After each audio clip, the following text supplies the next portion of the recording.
The call to the member for Goldstein.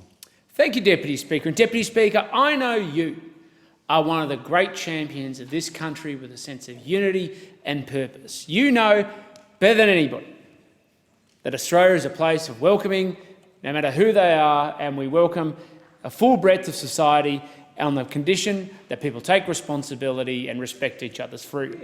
And that is the fundamental point of this motion today. It's actually to acknowledge our mutual obligation and responsibility to respect others by standing up against racism within the community, and particularly amongst those from minorities. Not the only type of ism we should stand up against. We should stand up against anyone who seeks to draw lines of prejudice against others.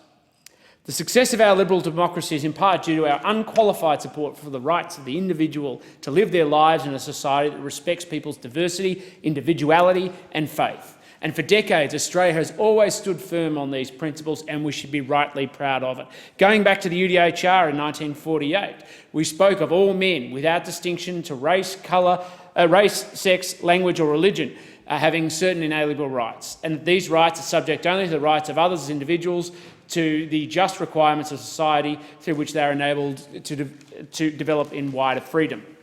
Today we are facing a concerted challenge to these values, as demonstrated sadly by the 2019 Executive Council of Australian Jewry report into anti-Semitism. The report lays bare a sobering reality of the anti-Jewish sentiment that exists sadly in some parts of our community. And as MP that represents the third largest Jewish community in Australia, it's appalling, and we should never let it go unremarked. From October 2018 to September 2019, at least 225 attacks and 143 threats were made against Jewish Australians, despicably so. The character of anti-Semitism has only worsened, with more instances of direct verbal abuse, harassment and intimidation. That sits against a global backdrop where sadly we're seeing the same sorts of behaviour, particularly in the UK. A new generation of Jewish people are facing the same anti-Semitic bile that flooded through Europe in the 1930s. In one instance, a group of Jewish primary school children faced verbal abuse and harassment on Halloween.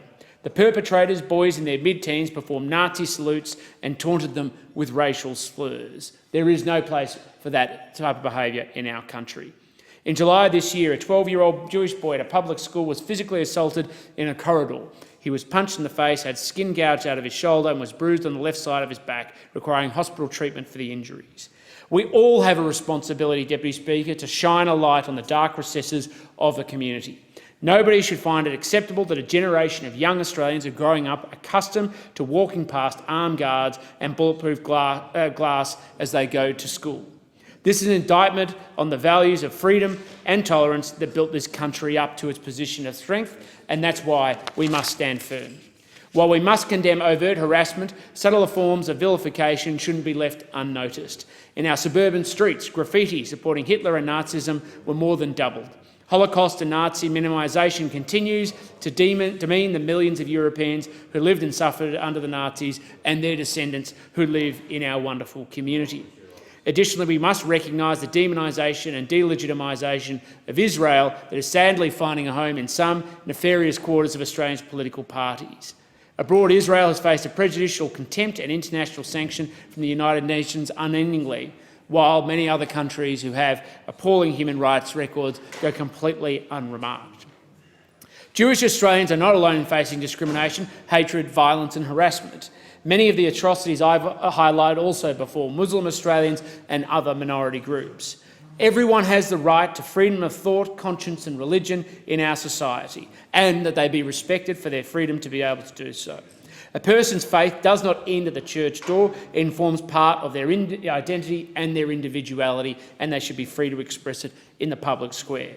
When Australians of faith are harassed, the foundations of our free society are also threatened. If the vilification of minority groups continues to worsen, every Australian loses, not just the individuals that are targeted. And that's why we must stand up as part of this motion and as part of our country. When we set the standard in this place, or set the tone in this place, we set the standard for the nation. And Australians look to us to be able to find the courage and confidence to stand up and speak out, sometimes when it's difficult. And that includes confronting ourselves and holding a mirror up to the nation. So we say to racism across this country and every other type of prejudice, it has no place in our great country. I thank the member for Goldstein.